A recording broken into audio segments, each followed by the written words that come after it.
my headphones on tight, yeah, I'm diving deep into frequencies and waves that keep me from sleep. 305 on the dial, that's where I belong. Elad, Parker, Elad, they keep me strong. Keep me strong, keep me strong. In this digital zone, in this digital zone. Welcome everybody to Tech Heads 305. My name is Elad Haber. I am the Client Success Executive over at 104 Technology Group. I'm here with my colleagues and friends, Eli Sabator and Parker Lake. We'll be talking. How's it going, guys? Hey, Elad. Today we'll be talking about some industries that are relevant here in South Florida for us, for the people who are listening to this probably. So let me start with a question for Eli. What innovations in ERP, logistics, or tech do you think will shape the next 5 to 10 years? Hey, Elad, how you doing today? Parker, great to be here, guys. That is a great question. I mean, when you think about Miami, you think about South Florida, you think about the beaches, you think about the hospitality industry, tourism. But one of the largest segment of our economy down here is logistics, right? And I think, people think about logistics in that traditional sense where you think about, cargoes or freight forwarders, cargo coming in, cargo coming out. And over the years, with the increased reliance on e-commerce and Amazon, you're seeing kind of a shift in the industry where it's not just about the logistics, bringing products in and out, but it's also about fulfilling e-commerce and fulfilling orders, right? So you have, for example, Amazon does fulfillment by Amazon. But then within its little circle, its little environment, you also have third-party fulfillment companies where, you have resellers on Amazon that leverages these companies to fulfill their orders online. So the type of technology that you're seeing a lot, not just in the ERP systems, but you're also seeing in the actual warehouses itself, where you have companies that are leveraging automation, autonomy. You have companies that have autonomy as far as their forklift, their pickers. Right? One of the biggest things that I see a lot in logistics and just reading that what's coming within the next 10 years, for example, are last mile technology, right? Where you have drones, right? You have driverless cars, right? That are going to be delivering our packages. You also see a lot of the tech coming in through AI, where you have systems where are going to be predicting the type of products or the type of fulfillment they need. So where in the past you have people, professionals going through data and everything, now you have systems that go through the data, they go through the historical data, they start predicting and forecasting what is needed, what is not needed. And that's one of the biggest things I see as far as, in the next 5 or 10 years, you're going to see a lot of autonomous work. You're going to see a lot of robotics, right? And you're going to see a lot of companies leveraging this type of technology and try to run much more leaner, smarter, and more efficient using this type of tech. Interesting. Parker, you have anything to add? Yeah, I would say that it's everything that Eli just mentioned is it's not the future, it's now, right? It's everybody scaling into it, and those that aren't are likely to be left behind. And I think that being as strategic as you need to be right now is key, right? A company that doesn't have this on their radar, that's in the logistics space, that does delivery, that does manufacturing, if they don't have a roadmap towards incorporating robotics, automation, and last mile technology into their business, then it's too late, right? They say it's never too late, but I think it's one of those situations where if they haven't started it already, it's the time to start will be now. Yeah, absolutely, Parker. And it's one of those things where, it's like everybody wants to keep up with the Joneses. And I think a lot of business owners, very savvy business owners, understand that, a company that runs leaner and smarter, wins the race. So, just to, talk about Parker saying right now that, yeah, it's never too late. But when you're in the, in the rat race of industry, you want to get there first, or you want to be in the mix. You don't want to be last, because the ones that incorporate technology last are the ones that are left out, and they become Blockbuster, right? Yeah. Where Blockbuster had an opportunity to buy Netflix in order to change their whole business platform, right? And they didn't do it. Right? And what happened Right. with Blockbuster? They went extinct like the dodo bird. So I think for companies in the logistics space here in South Florida, for companies that deal with fulfillment, just industry in general, I think you have to be smart and you have to be innovative and you have to be ahead of the curve in order to really compete in this environment. Right. No, I think just on that point, why do things like Blockbuster happen, right? Why does BlackBerry happen? What happens to a company? What exactly is the mechanic that causes a company to just go about their business the same way they have for years and years without noticing that the tide is changing? And I think it has to do with distractions. I think those distractions come in the IT space. They're your help desk. They're your traditional cybersecurity. They're your managing storage and backup. You know, anything that systems administration, the boring stuff that you need to do every day. If you find that that's all that your tech leadership is doing, spending their time on, then they're not spending their time on being strategic and innovative. Yeah. That's right. All right, so let's expand it a little bit further. And this question for either of you guys who wants to take it on. So the question is, if you could give one piece of advice to someone building tech in South Florida, what would it be? Well, I think, that's a great question, Elon. I think when you're talking about South Florida, you're not just talking about South Florida. You're talking about a very diverse, very rich area of the country where they call us the gateway to the Americas for a reason. And it's not just the Americas. You have a lot of European influence down here. You have a lot of Caribbean influence. And when you're building tech down here, it's one of the great things that a startup could do is leverage the talent that's down here from around the world, right?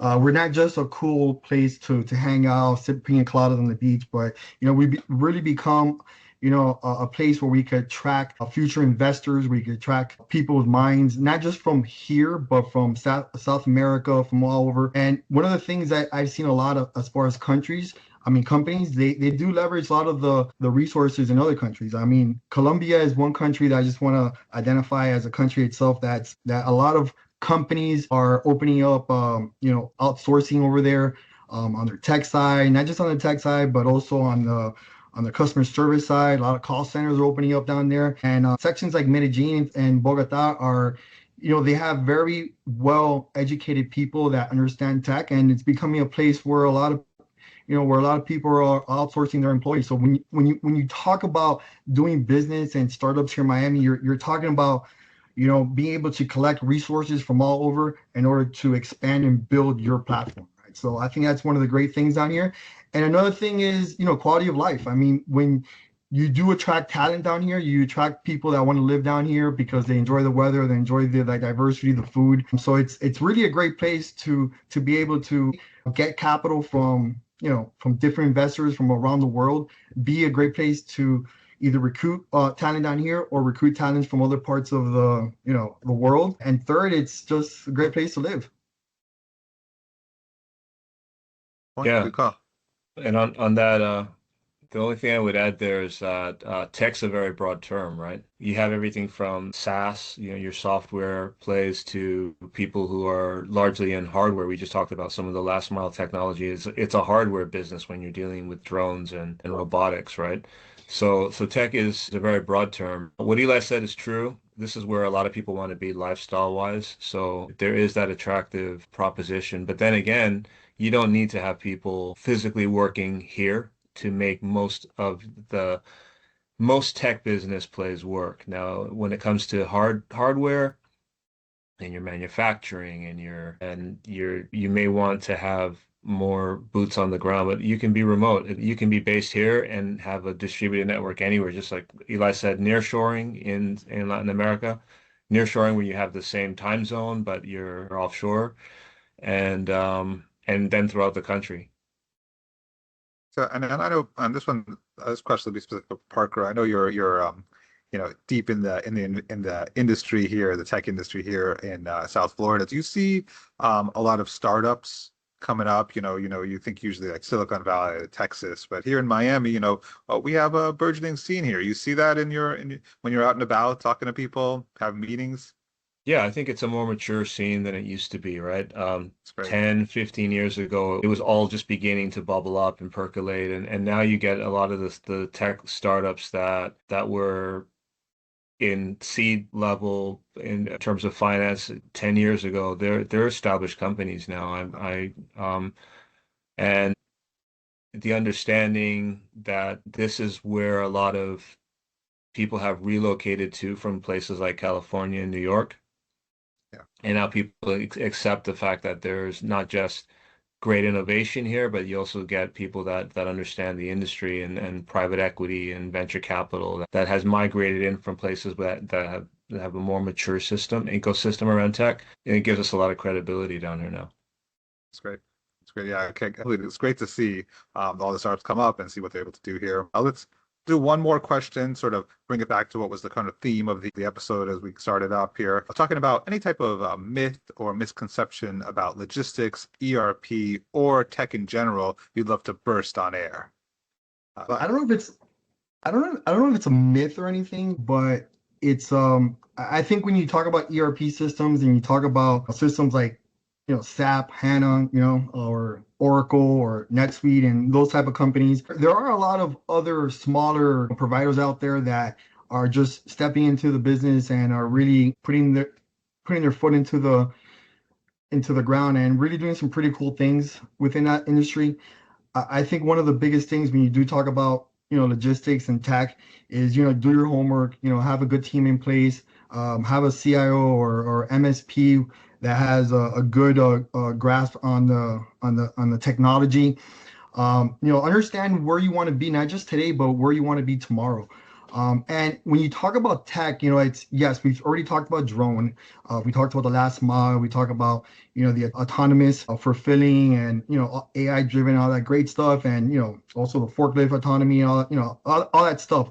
But you're also talking about other tech as well, right? You're talking about security. You're talking about cameras. You're talking about even systems to weigh packages, systems to be able to print labels and just to be very efficient. And there's a science behind proper planning a warehouse. It's not just about the shelves. It's not just about the space, but it's about how you maximize your space and how you're able to really build people for every single part of the logistics fulfillment process, right? So being able to get the right tech and the right platforms in place is just one of the most important part of having a successful logistics company. I saw right now the GDP for logistics is about 14% in South Florida. It employs about 70,000 employees. But that number is, it's about 75 billion now, but by 2030, they're looking at $95 billion worth of revenue coming to South Florida. If you drive around Doral, you drive around Miami in general and other places by the airport, you see warehouses and freight companies all over. So, it's a very competitive industry down here. And I think, for business owners out there and for people that want to start their own business or just want to improve and grow, just hire the right people. Get the right people in place. Understand that that investing in technology is not an expense, but it's a money generating instrument, right? And I think that's the biggest myth that I think a lot of companies, when they talk about, oh, I don't want to refresh, oh, that seems like a lot of money. No, right? In the short run, it is an investment, but in the long run, it is a money making machine for you, right? And I think that's like the biggest myth where, for any business owner is, the first thing, invest everything in sales, don't invest everything in your technology or infrastructure, right? Mm-hmm. I think everything goes hand in hand. And like I said many, many times on this podcast, a properly running technology or IT department is a properly running company business, right? It all works together. So I think that's the biggest myth, invest in your infrastructure and you'll get returns. All right, we should put that on a t-shirt. All of it. A really big t-shirt. Parker, you have anything to add there?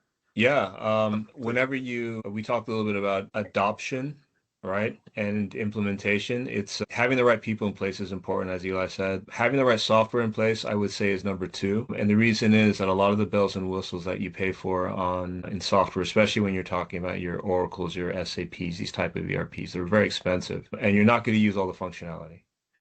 And a lot of the functionality that you will use is likely to require integration with existing systems and expertise that's going to help you do that integration.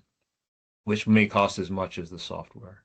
So being able to have the right people in place to make sure that as much of the human capital that covers for that is able to that you have that in-house, and then maybe use the software to augment that to a certain extent. But if you find yourself not having the internal capability and having to outsource the integration and pay for integrators that's going to help you do what otherwise you may be able to have in-house with one employee or one contractor, you can end up quickly getting out of pocket with some of these ERP systems because they can't add up. All right. All right. Good advice. Good advice. All right. I think we covered a bunch of topics. We're right here before the holiday. Happy 4th, guys. Fourth. And then we'll see you next week. Thanks everybody for coming and listening to us talk about tech. We're here every week. 305 on the dial, that's where I belong. Elad, Parker, Elad, they keep me strong. Keep me strong. Keep me strong. In this digital zone. In this digital zone. Tech heads, we are all connected. Tech heads never disconnected.